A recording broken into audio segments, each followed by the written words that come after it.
I think the telecommunication companies are going to be all over you like a bad rash because they've got liability here for just turning over these records when they knew what was going on.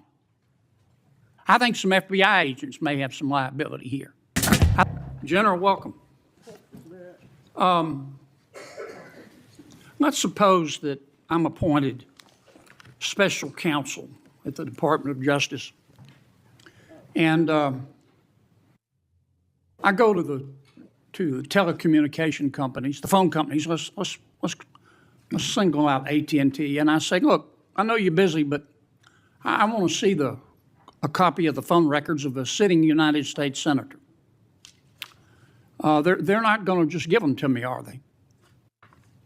No, Senator, of course not. In fact, they're probably going to ask me what planet I just parachuted in from, aren't they? Yes, Senator. They're going to tell me to come back with a subpoena, aren't they? Yes, Senator. Okay. What do I have to show in that subpoena to get those phone records of a sitting? Did I mention it was a sitting United States senator? I can't remember. What do I have to show to get the phone records of a sitting United States senator? Yes, Senator, there were actually 8 sitting United States Yeah, I senators, heard that. and you would have to have cause. I'm sorry, what do I have to show? You would have to have cause to get the Good subpoena. cause or probable cause? Probable cause. Okay. Probable cause, or if it's a subpoena duces take 'em, good cause, to show what? You would need good cause for a subpoena duces tecum, and what you would have to show is that you believed a crime had been committed, or there was a possibility of a crime, or that could lead to other crimes. We By the frequently, in criminal enterprises, subpoena cell By the phones. sitting United States senator?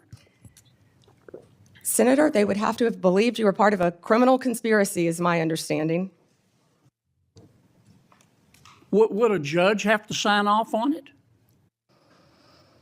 On the subpoena? Yes, Senator. Well, for a subpoena duces tecum, Jack Smith probably took it straight to the judge. Now, the phone companies, particularly their general counsel, if they're worried about civil liability, even with a subpoena to get the phone records of a sitting United States senator. Did I mention it was a sitting United States senator? Yes, Senator. The general counsel for that phone company, let's say AT&T, they have the right to seek to quash that subpoena, don't they? Phone companies frequently do that. Yeah. And a smart general counsel for that phone company is going to call the sitting United States senator and say, would you like to weigh in on this? Would you like me to quash the subpoena? We're talking about invading someone's privacy here by a sitting United States senator. Could the general counsel for the phone company do that? Well, Senator, if they believe that a crime could have been committed, they could not tip off the person who committed the crime. Again, I can't comment on details of this particular case. I'm just asking you theoretically. I've never seen you commit a crime, Senator Kennedy. But let's suppose, okay, they didn't want to tip off the sitting United States senator. But the phone company and the general counsel for the phone company, or companies, if there were more than one involved, could say, you know, this is serious as an aneurysm. This is serious as 4 heart attacks and a stroke. This is a sitting United States senator. So general counsel would likely advise the CEO, well, you need to file a motion to quash. The telephone companies could have contested those subpoenas, could they not? Hypothetically, yes. I can't talk about the facts of this particular case. We're talking hypothetical. Senator, subpoenas are issued all the time through phone companies working with the general counsel. But they can file a motion to quash. They could, yes. Yeah. In any case. And if they should have filed a motion to quash, and a reasonable person would have filed a motion to quash, because this is a sitting United States senator, and they didn't file a motion to quash, they would incur civil liability, wouldn't they? Senator, typically phone companies follow a subpoena from a United States attorney. No, they do, but they don't have to. They could challenge it, Senator. Yeah. And if they don't challenge it, they better have a damn good reason. Right? Right? Senator, I can't talk about the facts of this particular This is just a case. hypothetical. In general, hypothetically, Senator, maybe they didn't recognize any of the names of the 8 sitting United States senators. Hypothetically. That was a joke. Or maybe they should have gone to Amazon and buy some testicles online. Instead of just saying, sure, I'll just show you the phone records of a sitting United States senator on the basis of an administrative subpoena. Now, do you have copies of the subpoena applications for Yes, these Senator, 8? Senator, I can't discuss anything regarding this. You can't case even with tell me you. if you have copies? I can't discuss any of this. All right, with when are I'm you sorry. going to, General, when are you going to be able to discuss it? I can't discuss whether there is or is not a pending investigation, I understand, Senator. This but was let's just assume brought to light if by there is a Director pending investigation, I don't want this to get swept under the rug, okay? Because I think you're going to get pushback from all quarters. I think the telecommunication companies are going to be all over you like a bad rash because they've got liability here for just turning over these records when they knew what was going on. I think some FBI agents may have some liability here. Tonight's Senate hearing was one of those moments that perfectly captures the state of American politics: loud, performative, and full of contradictions.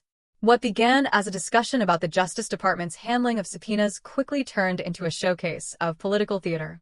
Senator John Kennedy, in his signature folksy but cutting style, grilled former Florida Attorney General Pam Bondi. But beneath the humor and sarcasm, there was something deeper at play: an ongoing Republican effort to undermine accountability under the guise of defending oversight. Kennedy's central argument was simple on the surface. How could the Justice Department, or Special Counsel Jack Smith, dare to subpoena the phone records of sitting United States senators? But what Kennedy carefully avoided saying outright is that those subpoenas, if they exist, would only be issued with probable cause, not on a whim, not as political payback, but because evidence pointed to something that warranted legal scrutiny. Even Pam Bondi, herself a longtime Republican and Trump ally, couldn't sidestep that point. She confirmed it clearly. To subpoena a sitting senator's records, there must be probable cause. That's the legal standard, and it's the backbone of due process. But rather than engaging with that reality, Kennedy shifted to dramatics. His comments about buying testicles on Amazon weren't just crude, they were meant to mock the seriousness of the issue and stir up his political base. It's a strategy we've seen time and again: reduce complex legal procedures to sound bites that fit neatly into outrage clips for social media. What gets lost in the noise is what actually matters: that no one, regardless of title or office, should be shielded from investigation if there's reason to believe they've been involved in wrongdoing. That principle, the idea that the law applies equally to everyone, is supposed to be the cornerstone of American democracy. The bigger picture here is about trust in institutions. Republicans like Kennedy frame these moments as proof of a weaponized Justice Department. But let's look at what's really happening. I think a special counsel might have some liability here. If I were your special counsel and you had appointed me and I wanted to get the records of a sitting United States senator, is that something you would expect me to tell you as Attorney General of the United States? They better have. Yeah. And Do we know in this instance of the 8 sitting United States senators if they told Attorney General Garland? Senator, I just learned about this very recently, as did Director Patel, and we cannot discuss the details. I don't know many of the details. Well, maybe we ought to get Attorney General Garland here. Do you know if the special counsel told FBI Director Wray? Is that something? Let me put it another way. If I were your special counsel and you were the director of the FBI and I'm trying to get the phone records of a sitting United States senator, did I mention it was a sitting United States senator? Is that something that you would expect me to tell you as director of the FBI? In general, I would believe the FBI would help execute the subpoenas. Yeah. To the businesses. Okay, I want to switch to another subject in the 12 minutes that I have left, since everybody else got to go over. I've got to ask you about this, General. Secretary Howard Lutnick on October 1 gave an interview to the New York Post about Mr. Epstein. And he described Mr. Epstein as, quote, the greatest blackmailer ever, close quote. Have you reviewed that transcript of that interview? I have not reviewed the transcript, but I saw the clip of it. Okay. It appears that Secretary Lutnick was Mr. Epstein's next-door neighbor. In fact, their townhomes shared a wall. And the reporter that was talking to Mr. Lutnick, she asked how other prominent men could have been associated with Epstein when Mr. Lutnick could immediately sense that he was a, quote, pervert. And then Secretary Lutnick said, or rather the reporter said, did they see it and ignore it? Do you remember that from the interview? I do. And Commerce Secretary Lutnick said, no, they participated. And then Commerce Secretary Lutnick goes on to say, quote, that's what his MO was. You know, get a massage. And what happened in that massage room, I assume, was a video. This guy was the greatest blackmailer ever, blackmailed people. That's how he had money, end quote. Is that true?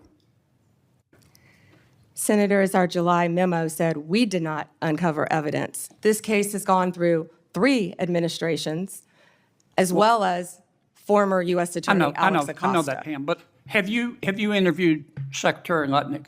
No, Senator. Do you plan to? If he wants to talk to the FBI or the FBI wants to talk to him, that is more than on. Don't you think you ought to talk to him after this interview? Senator, if Howard Lutnick wants to speak to the FBI and if Director Patel wants to speak to Howard Lutnick, absolutely. Okay. Maybe we ought to get Mr. Lutnick in here too, Mr. Chairman.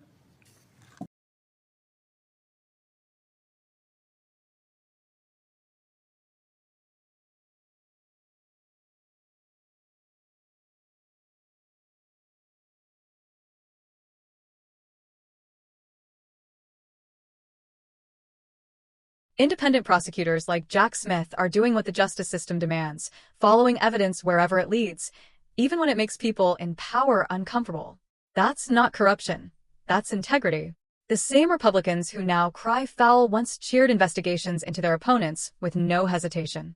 The hypocrisy is obvious, but it's also dangerous. Every time they delegitimize the process, they erode public faith in the rule of law. And that's why Democrats have taken a different stance. They understand that accountability can't depend on political convenience. If a Democrat breaks the law, investigate them. If a Republican does, do the same. What matters is the standard, not the party. The consistent, impartial application of justice is what keeps democracy from becoming a power game where the truth is whatever the loudest voice says it is. Kennedy's questioning wasn't about transparency. It was about control, about creating the impression that any investigation involving Republicans must be politically motivated. It's a tactic designed to confuse people, to make them distrust the very mechanisms that protect their rights. But we have to see through that. The law doesn't bend because someone holds office. If subpoenas were issued, it's because something in those communications mattered to the investigation. That's how the system works.